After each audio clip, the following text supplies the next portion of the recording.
তুমি এতটাই আগে দেখতে পাচ্ছ না, শিব যখন তোমার একবার দুটো করে ক্রস করেছে এই জায়গাটা এসে তখনই তুমি দেখতে পেয়েছো, তখনই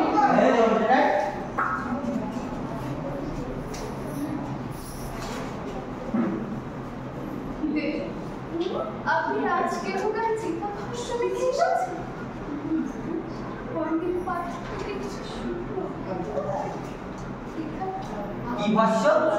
চিতা ভাষ্য। আর ছাই ভাষ্য হবে। চিতা তো হলো যেটা ভাষ্য হয়, আর ছাই ভাষ্য হবে চিতা ভাষ্য হবে, ছাই ভাষ্য।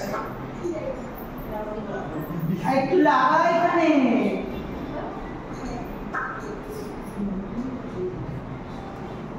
এখন মেয়েদের ভাবগুলো ছেলেকে দেখাতে হচ্ছে।